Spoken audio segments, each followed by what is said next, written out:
It's a three-cornered contest in the national capital, the BJP versus the AAP versus the Congress. And on this program, we'll be speaking to a very special guest to find out who's going to win Delhi. I'm Barkha Dutt. You're with the Mojo Story. On the program today, we look at the prospects for Arvind Kejriwal in the high prestige, high stakes Delhi poll that is now just a few weeks away. Kejriwal is fighting an existential battle, but he has one advantage. His main challenger, the BJP, which otherwise does very well in the Lok Sabha elections, has not fielded, at least not yet, a local face to take him on. But at the same time, the open war in the India bloc is evident to see in Delhi. Congress leader Ajay Maken has called Arvind Kejriwal an anti-national. Two big parties in the India bloc, Mamata Banerjee and Akhilesh Yadav, have actually supported Arvind Kejriwal, leaving the Congress isolated and a far cry from its heyday when Sheila Dikshit was the chief minister of Delhi. Yet this election will not be easy for Arvind Kejriwal. He is facing a slew of allegations, including a big controversy around what the BJP dubs to be his Sheesh Mahal, an extravagant chief minister's residence that he has since then moved out of. The AAP is trying to counter the BJP by talking about the prime minister's residence and calling it the Raj Mahal. But what impact has Arvind Kejriwal's months in jail having on this election? Is it having an impact at all? Is this the toughest election that the AAP is going to fight? And remember, even as we look at Delhi, there are murmurs in Maharashtra with persistent reports that Sharad Pawar too could flip sides. There's a lot to talk about, and C Voter has some very interesting preliminary findings. So I want to welcome to the program, kicking our New Year's political programming off with our very favorite in-house political pundit. I feel he's in-house, he's not in-house, but हमारा दोस्त है तो हम उनको in-house ही कहते हैं. Friend of Mojo, friend of mine. Good to see you, Yashwant. Happy New Year, and let's get straight to it. Before I bring up the slides from the C Voter poll, what is standing out for you from this Delhi election? Well, what is standing out is that the remarkable fact that Delhi is one place which in the last 10 years has shown split verdict in 5 elections back to back. Three Lok Sabha terms and two assembly terms. And if you just take in 2013 assembly as well, I mean, the trend could not have been much more remarkable in that way. So one thing is very clear, Bakha, that Delhi has a significant population which classically is apolitical, if we are correct, because they are not really kind of attuned to anyone, like, lock, stock and barrel, मैं भाजपा ही हूँ, मैं कांग्रेस ही हूँ, मैं आप ही हूँ.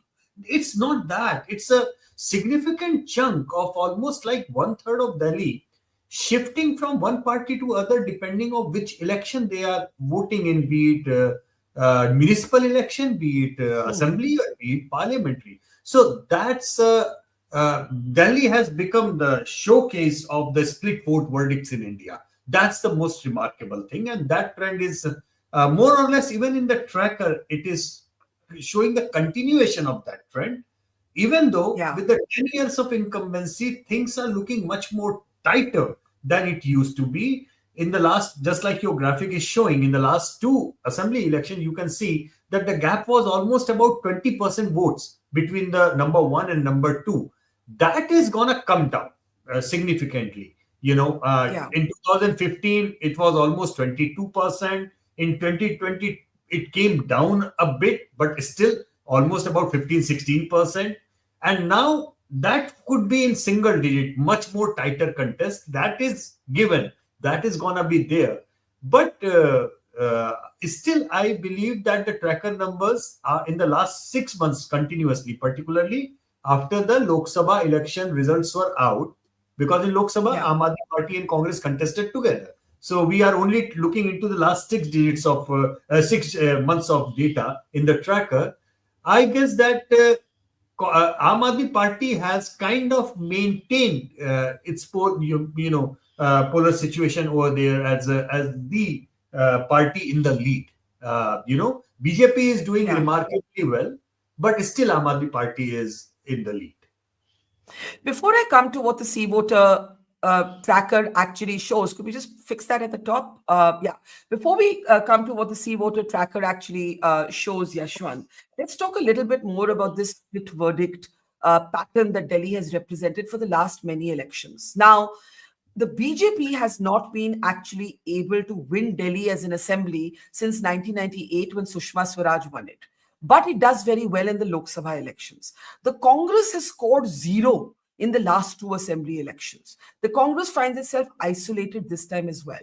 Given these two factors, given the dissonance between how the BJP performs in the Lok Sabha but not been able to win the assembly since 1998, the zero scorecard of the Congress not looking like it's doing any better, would you say, despite all of his problems, Arvind Kejriwal still holds the advantage in this election? Yes, of course, yes. And I'm glad that you mentioned the Congress, because you know what is more ironical for the Congress is that, and we have fielded this question multiple times in Delhi, like, you know, who has been the best chief minister in Delhi. Even today, majority of Delhi says the best CM was Sheila Dikshit ever. Yeah. So, Yeah. I mean, the irony of it that look at from the high of Sheila Dikshit ji to where Congress is today. And that irony continues for them, Barkha, because uh, if you look into the Delhi local politics for the last 4 years, you will figure out it was Ajay Makan who was overtly aggressive. BJP was literally absent of sort Yeah. in the local politics Yeah. in terms of opposition to Aam Aadmi Party. Nationally, they did a lot of opposition, but as far as the local Delhi grassroots politics is concerned, it was Ajay Makan who did pressure after pressure on the liquor scam and everything, you know. And you mentioned in the right in the starting that he just said that Arvind Kejriwal is anti-national. And in that context, I genuinely believe that going with Aam Aadmi Party in the Lok Sabha election was a complete harakiri for them, because For that, Congress. For yeah, Congress. for the Congress, because it just took entire fizz away. Whatever they built Hmm. in last 4 years, it just fizzed out in 4 weeks. Because now, no matter what you say, people are not going to look at your narrative in the same way that they can look at the narrative of the BJP that, okay, if you are anti Aam Aadmi Party, largely there is only one party for you in Delhi to go to, that is the BJP, not the Congress anymore. So I Yeah. think that's very ironical for the Congress to start with. And So in a way, technically it's a three-cornered contest, but politically it's a face-off between the AAP and the BJP.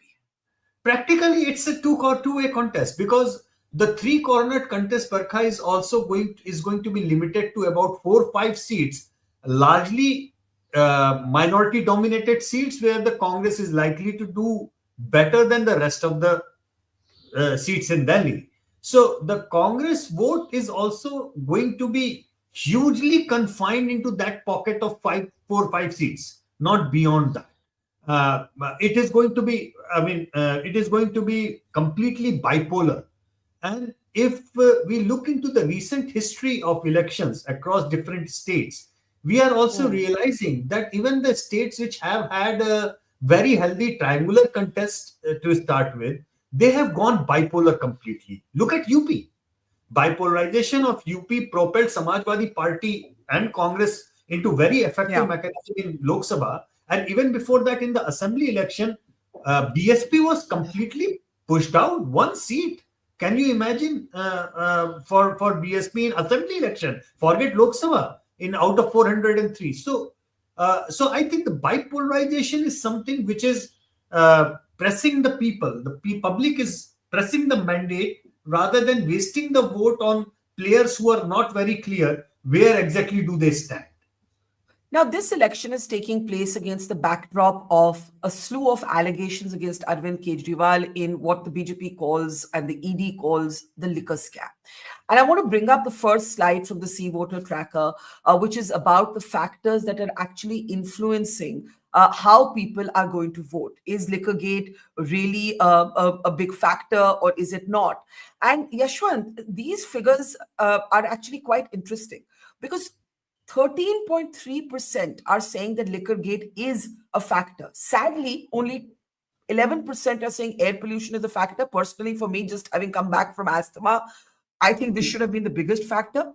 The Modi Now factor you is know, not. Barkha, where exactly are you as a voter in that pack? I mean, I shouldn't reveal much, but I'm a very disillusioned Delhi resident right now on the issue of air pollution. I should say that. But look at these numbers. What I see here is that there is no single factor. And what I also see here is that the liquor gate is a factor. 14% people are saying it is a factor, but not too many people, despite the BJP's clear sweep in the local election, in the Lok Sabha elections, are looking at the Modi factor as a big factor, which means the Delhi voter is still looking at this as a local election. So make sense of these numbers for us. Yeah, it is very true. It is a local election, number one, and the last two assembly elections have been the local elections, to be honest. And we have run plenty of very focused snap poll on each of these items in the past, And what we Yeah. realized that the response on these questions have been quite partisan.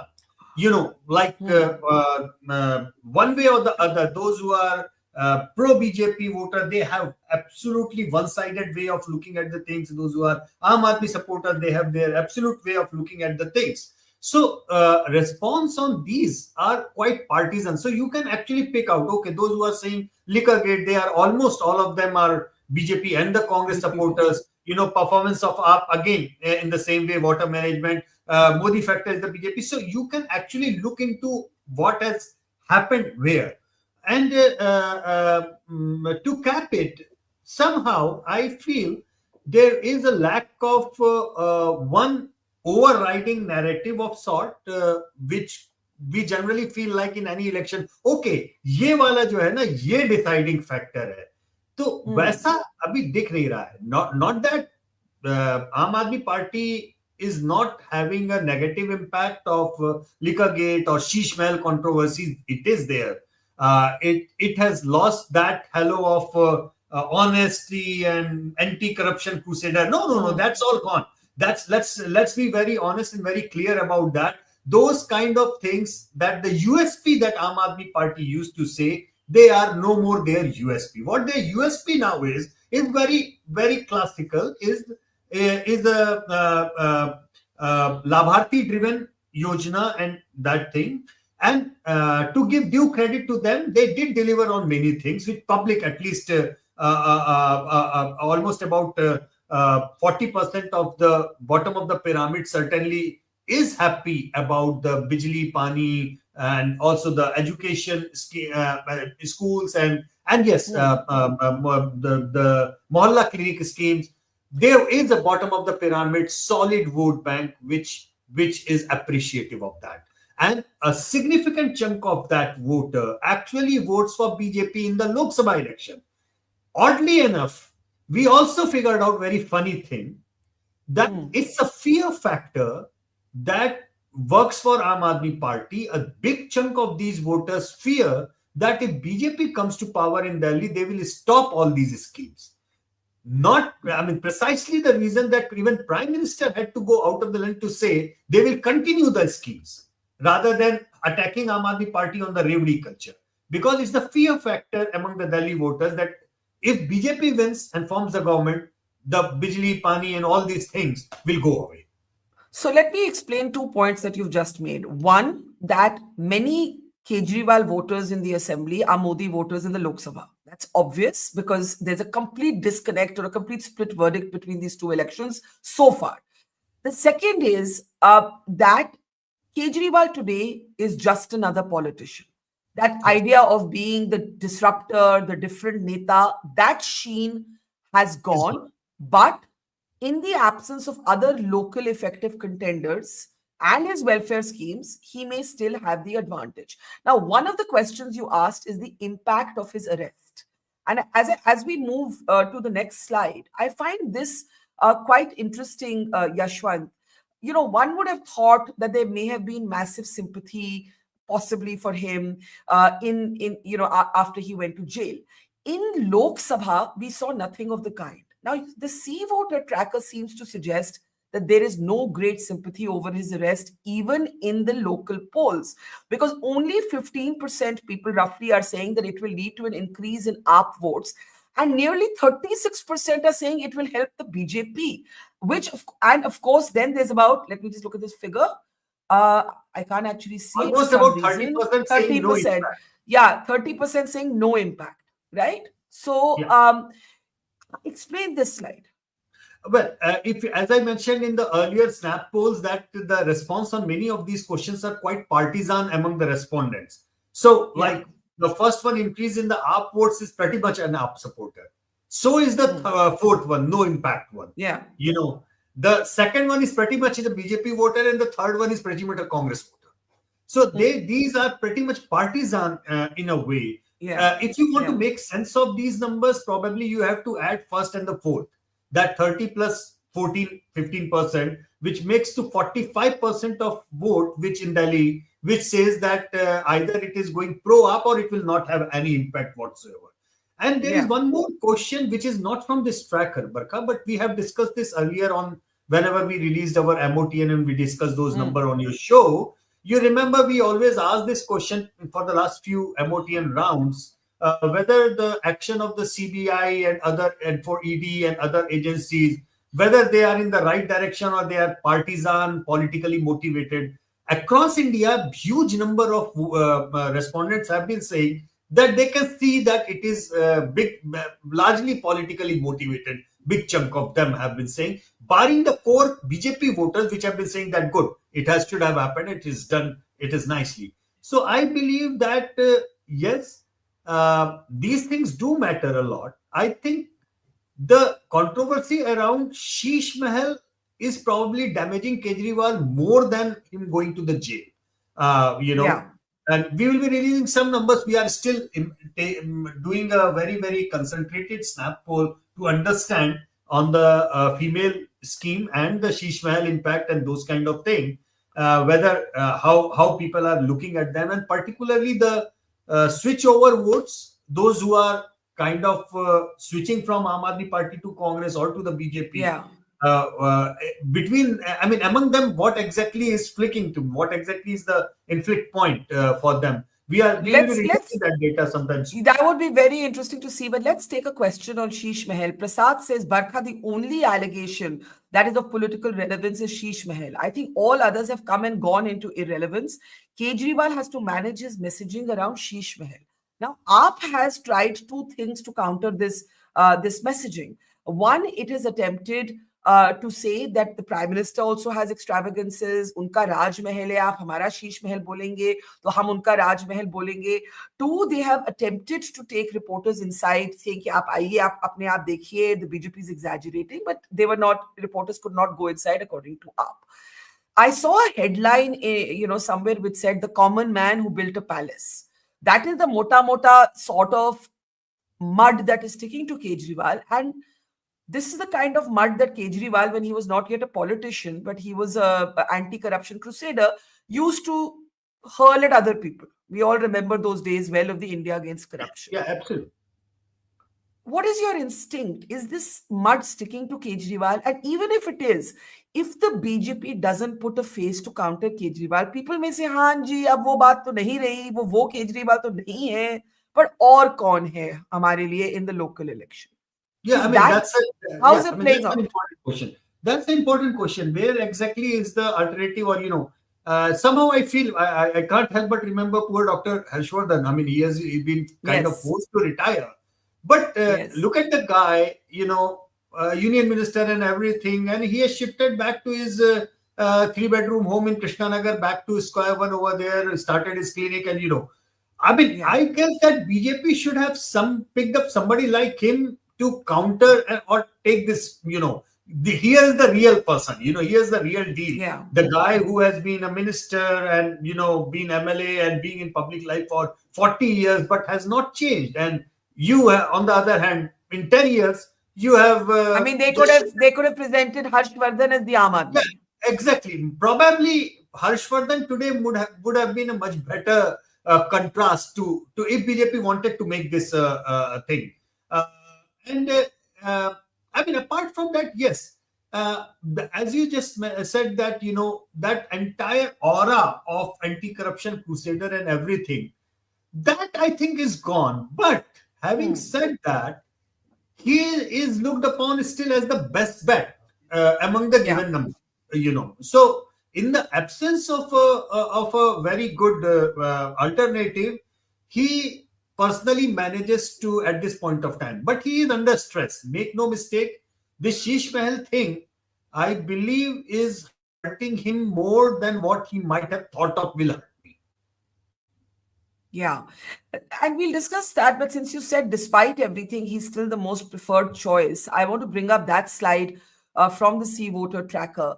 And the gap is actually pretty big, as we see Huge. in your survey. Look at that.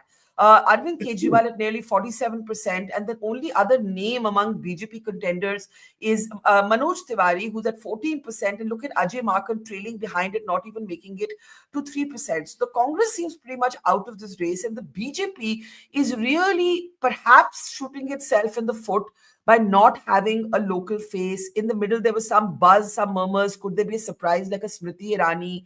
That didn't happen. It now seems too late for them to field a face. But they may be borrowing from their Haryana example of trying to hyper localize, count on party electoral management. Is that enough? The BJP, with all of its electoral machinery, has not won BJP Delhi Assembly since 1998 while sweeping Lok Sabha. When you look at these numbers in your tracker, what does it tell you? Well, BJP has been pointing out to me, their leaders and spokesperson, that, look at Odisha, what happened. Naveen Babu was one-way traffic, 55% plus in your ratings. Still, we managed to form the government. And honestly, Barkha, after their turnaround in Maharashtra and Haryana, nobody, even in Aam Aadmi Party, is going to take lightly the kind of resurgence that BJP is showing at organizational level. RSS is back in action, and that's why, I mean, I cannot say that what they say make no sense. They make sense. I mean, that's fine. But having said that, in the last 10, 15 years, the only BJP leader in the local who has actually managed to go beyond 20% in the ratings was Dr. Harshvardhan. Even today, he gets more than what all the BJP put together is, But the thing is that people consider him as a retired or as like person who is no more in the race. That's why people say his name and then they do not take his name. It's in that way. So that is something which may or may not work. I'm not very sure. The conventional wisdom says that a good, nice face, like Dr. or somebody else with a hyper aggression like Smriti, might have made the contest better. But at the same time, the way the organizational structure works and the way the organizational strength of RSS pushes BJP, this could very well be their strategy to, okay, forget about Arvind Kejriwal. We are not going to focus on the leadership. Let's win this election purely on the organizational strength, as we have done in Jammu region or in Haryana or in Maharashtra. So that is something which we have to be very, very careful about. So I want you to borrow from what we learned in Maharashtra and apply it to Delhi. You see, if you remember, even at that time, Uddhav Thackeray didn't do badly in the popularity ratings for chief ministerial contender. But when it came to it, it was a kind of landslide win for the BJP and for the Mahayuti. Now, as we bring up your next slide on what is the most important issue for voters in Delhi, and that will come up in just a second, do you believe that sometimes people, when polled on their choice for CM, just simply say the name that is the best known, that has the most recall? Or do you believe it's something else? Because, it's Bijli Sadak Pani issues that most people are talking about in Delhi. The question is, are they holding the BJP accountable for those issues? It doesn't look like it because the BJP swept Lok Sabha. Or are they holding Kejriwal responsible? And even in your Sea Voter Tracker on which scheme has worked well for Kejriwal, while people respond to those schemes, there isn't any one overwhelming X factor like the Ladli Ben Yojana was for Eknath Shinde in Maharashtra. I'm not seeing that one scheme that's turning the tide. Are you seeing that? I think when we discussed the Jharkhand and Maharashtra thing, you remember we discussed that it is going to be beyond Mandal and Kamandal and getting into the Abha Mandal or Bhumandal for the next many decades to come. I guess that Delhi is going to see that now because the scheme of the female-centric, 1,000, then 2,000, and then Congress came up with 2,500. We are still waiting for the BJP to up that notch a bit. Yeah. Uh, I genuinely believe that in absence of any defining factor, that will be the defining factor, because in our tracker we are looking at that. You Uh, think the female voter will be the what I call the Y factor of this election? yes, that is going to be the deciding factor, because at this point of time, in the tracker we are watching. Uh, let me put it this way: the female lead in the female voting intent for Aam Aadmi Party is 3 times more than the lead of the male voters for Aam Aadmi Party. In fact, male voter is almost running neck and neck of sort between BJP and Aam Aadmi Party. Is the So female voters. the female voter is leaning more towards the AAP than the male voter of Delhi. Exactly. Exactly. So What that is explains that? something. What explains that? Is it the Yojana to give the money into their I think accounts? What? I think it has the money, but it is not just the 2,000 money. Barkha, I guess that many of these Labharti schemes, be it Pani, be it Bijli, be it Mohalla Clinic, or for that matter, even the school things, they actually impacted female voters more than the male voters. Let's be honest about it. And this is the 1,000 and 2,000 rupee thing is going to be just over and above that thing. And it did turn around for the BJP in Maharashtra and for Hemant Soren in Jharkhand. I mean, and in both the states, and I'm so glad that those elections went together, because they just proved that female as a vote bank, they went for something significant, which was being delivered to them, regardless of which party or which alliance was delivering it for them. And here, the Aam Aadmi Party being in power, and which has kind of delivered some of these Labharti Yojnas, and Yeah. it might have worked better for them if they would have probably delivered 1 or 2 installments of that scheme. But still, the trustworthiness of Aam Aadmi Party or Arvind Kejriwal in delivering something like this is high. It's not low. So I believe that way, probably he is going to get benefited out of that. That whenever they come to power, they will deliver these kind of things. Before we zoom out and look at where this leaves the opposition bloc, the India bloc, I want to just take a moment to talk about Kejriwal's own politics. In many ways, he's post ideology. He's not positioning himself ideologically at all. He's that halo of being the anti corruption crusader is gone. He's driving a kind of, as you said, the Labharti scheme driven politics, but he's also careful to borrow from the BJP's book on what is loosely called soft Hindutva. He's announced a scheme, for example, for temple pujaris and so on. How do you see Kejriwal's politics, Yashwant? Barkha, Kejriwal has learned a solid thing what Rahul Gandhi hasn't learned so far. That is that Muslims in Delhi are going to vote for Aam Aadmi Party no matter what. If the minority voters have to vote for an alternative against the BJP, then they will figure out that Aam Aadmi Party is the one which is in the race and likely to win. Winnability factor is more, and they will vote for Arvind Kejriwal. To get the Muslim voters, Aam Aadmi Party or Arvind Kejriwal doesn't really have to do minority appeasement or be seen as the anti-Hindu party. That is a lesson which has learned very quickly, and he has no problem in either a Pujari or the Granthi scheme or running an outright huge campaign on Rohingyas, with something which BJP would have loved to do. So look at this guy who is perfectly trying to pitch in a aggressively Hindutva campaign, yet not losing the Muslim votes. The tracker clearly shows that barring the few seats in Delhi, Muslims are not deserting Aam Aadmi Party. They are pretty much voting for Aam Aadmi Party.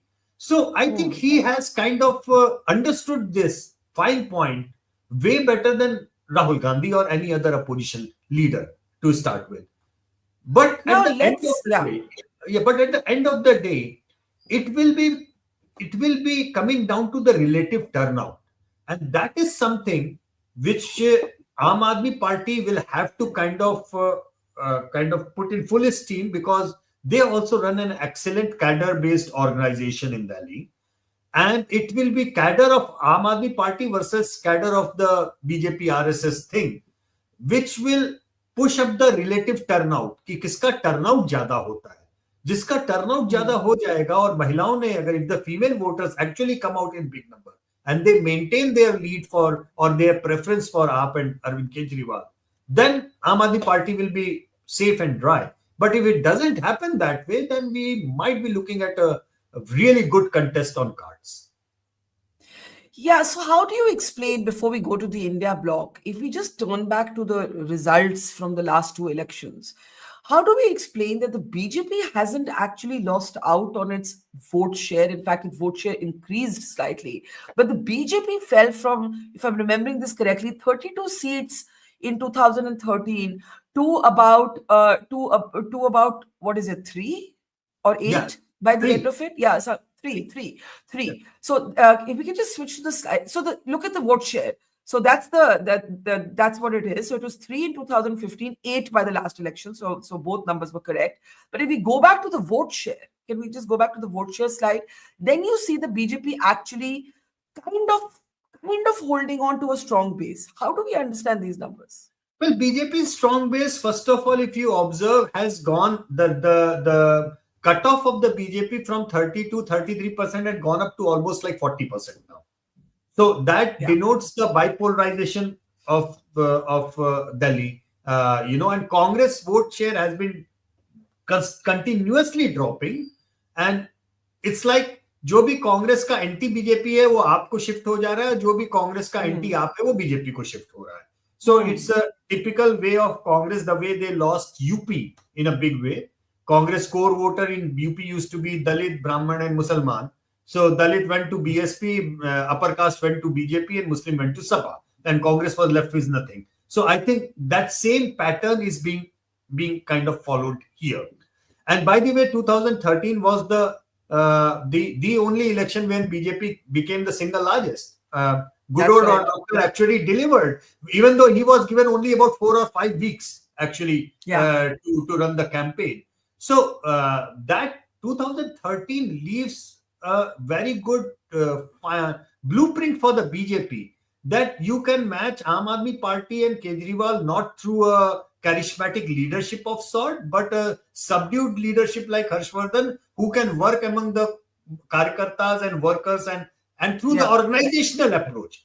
I think what BJP is trying to do is to replicate 2013 without Harshvardhan, of course, but just trying to make it an organizational pitch rather than making it a political pitch of sorts.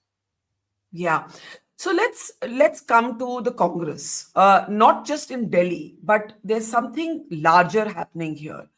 Two large, politically still relevant entities of the India bloc, Mamata Banerjee and Akhilesh Yadav, have declared their support for Kejriwal in this election, right? And of course, they don't have their own presence in Delhi, but so it doesn't mean anything except symbolically. But the Congress's own Prithviraj Chavan today is talking about how Kejriwal is going to win. Now, what is happening to the Congress here, the splendid isolation of the Congress? And if we were to juxtapose it with what's happened in Maharashtra, the rumors about Sharad Pawar, will he leave, is, the praise that Supriya Sule showered and heaped on Devendra Fadnavis, what is going on here? And by the way, Uddhav Thackeray has declared support for Arvind Kejriwal. So there are three major India. Yeah. So Uddhav Thackeray, Mamata Banerjee and Akhilesh. I believe that there is a rebooting of sort, and the rebooting of sort is not just exposing the fact that growth of regional parties is inversely proportional to downfall. To the growth of Congress in a way. The Congress grows, the regional parties come down. The Congress falls, regional parties grow up. So obviously, they have their own vested interest in keeping the Congress, contained of sort. But I believe, and I genuinely believe, Barkha, that there is something else in terms of narrative and campaigning that is going on here. If you look into the success of, say, somebody like Akhilesh Yadav during the Lok Sabha elections, you will realize a very interesting pattern. Akhilesh did not give barring his four family members, not a single extra Yadav candidate, not a single extra Muslim candidate, very, Hmm. very minimized impact of Muslim plus Yadav candidacy. So he tried aggressively to erase his brand identity of Muslim Yadav leadership. You Yeah. know, he did Yeah. not go for soft Hindutva, but he tried to contain that thing, whatever could work against him in the larger Hindutva narrative. I guess Arvind Kejriwal is taking it to the next level. But he's doing the same, right? Kejriwal's not attacking the Muslim minority. He doesn't have leaders attacking them, but he is aggressively courting the Hindu majority. Precisely the thing, Barkha, that in India, you do not have to be anti-Muslim to defeat the BJP. But you shall not seen as anti-Hindu to defeat BJP. Yeah. So many pro-Muslim leaders have defeated the BJP in so many states. So that is something which, because you asked the question largely about the Congress and the narrative around the Congress, I believe somewhere ideologically speaking, Congress have to answer this 400-pound gorilla in the room, that their biggest problem right now against the BJP is that their image of being anti-Hindu of sort, which has been the key campaign narrative of the BJP for almost like 2 or 3 decades now, and which has yielded fruit in the last 10 years like anything to them. So somewhere that kind of rebooting, which other regional opposition leader parties are understanding clearly and they are rebooting, Congress has to reboot somewhere, number one. And I know many would argue that it's an ideological positioning because still the Congress main campaign is Manusmriti versus Samvidhan Smriti and those kind of thing. Without realizing that when they do it, although hardly any Hindu follows Manusmriti, and unlike many other, if somebody goes down and burns Manusmriti, Barkha or Yashwant are not going to be upset or angry about it. It doesn't. We are not like have that kind of stereotypical mentality in that way. But when you purposefully do it, then a big number of chunk start looking at Manusmriti that way, that it has something to do with Hindutva identity. Somewhere, I think just the way BJP could not handle Ambedkar, question of Ambedkar properly, I think Congress is unable to handle Manusmriti properly. They and they need to learn. BJP is learning faster than the Congress, I guess. They are good learners in that way. But beyond that, I believe majority of the alliance partners of India alliance are having a basic dynamics contradiction with the growth of Congress.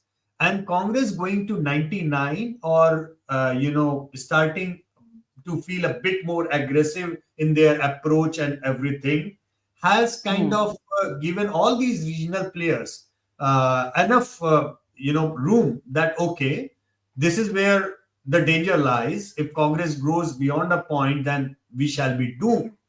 And Haryana, Jammu Kashmir, and Maharashtra have now given them enough room to play that Congress cannot lead this. So, obviously, a lot of rebooting has to be done, a lot of self-realization and reading the 2024 Lok Sabha mandate with the right perspective would help the Congress.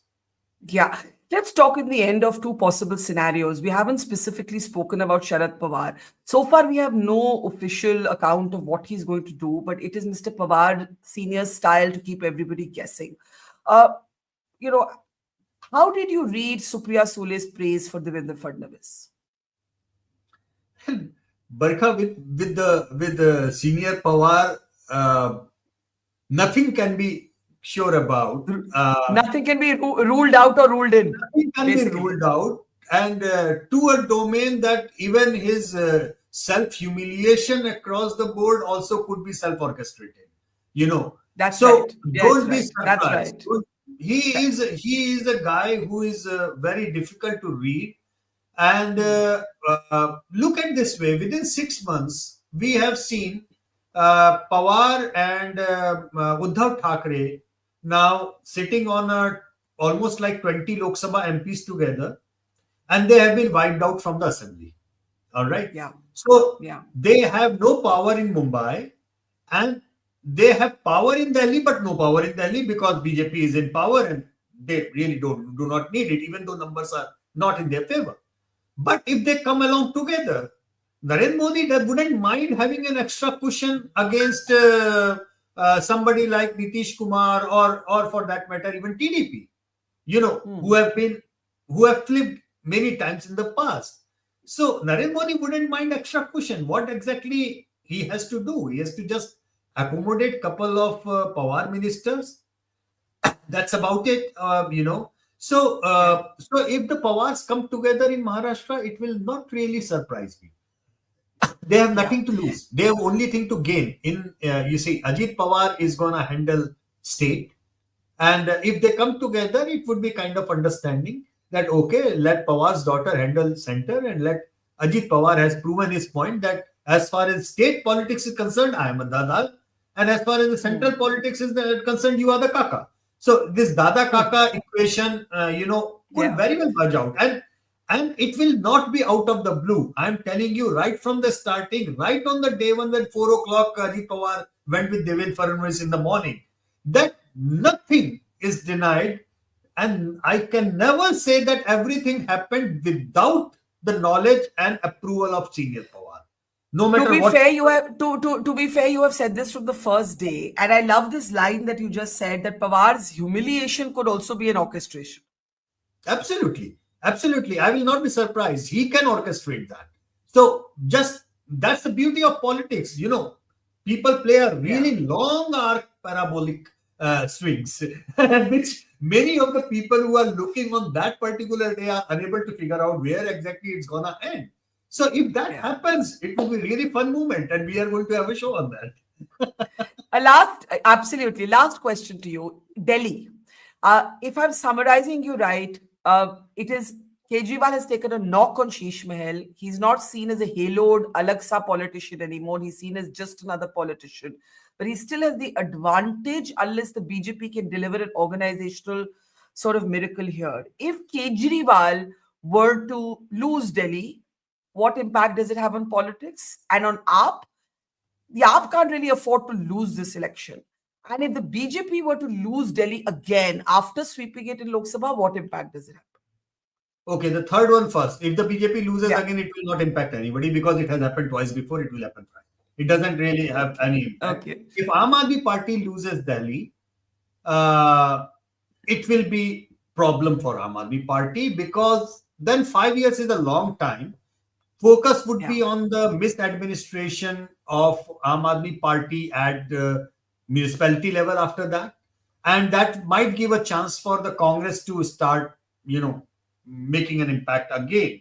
Uh, but if they lose Delhi, it will be a huge problem.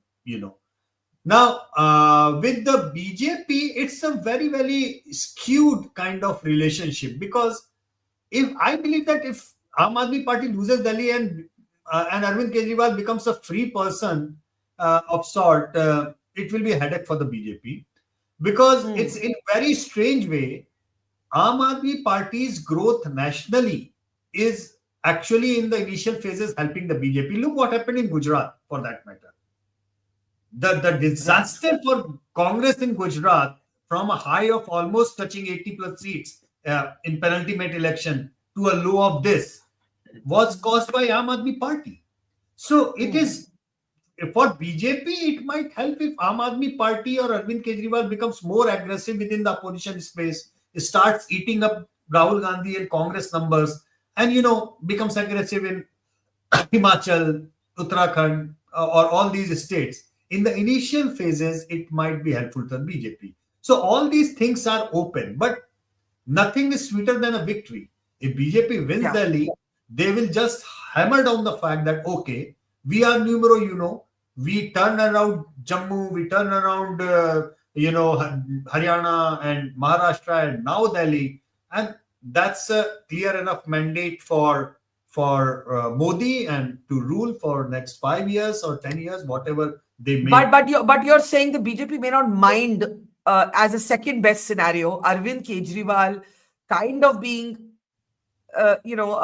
having some new energy again, because it checkmates the Congress, it creates disarray within the India bloc, and then everything is up for grabs in the opposition space. Absolutely. If they suppose become the second pole of the Delhi with 40% plus votes and a significant jump in their seats, good enough. I mean, best case scenario, they form the government. Second best case scenario, numbers in vote and seat go up, and they say that okay, we have reduced up, and do that. But in the larger framework, an aggressive Kejriwal is at the national level is initially always beneficial to the BJP. Very interesting, Yashwant. We are looking forward to what your C Voter Tracker has to say on the Sheesh Mahal in particular and the female voter. I think those two things are going to be very critical to what happens, and we hope to have you back with us soon. Thank you. It's been a pleasure starting the politics of 2025 with you, our very favorite political pundit. Thank you so much. Take care and Happy New Year. Take care. You take care. Thank you. Bye-bye. It's great to see you here. Thank you for watching our work. If you haven't subscribed yet, don't forget to click the bell icon and subscribe to Mojo Story and support independent, robust journalism.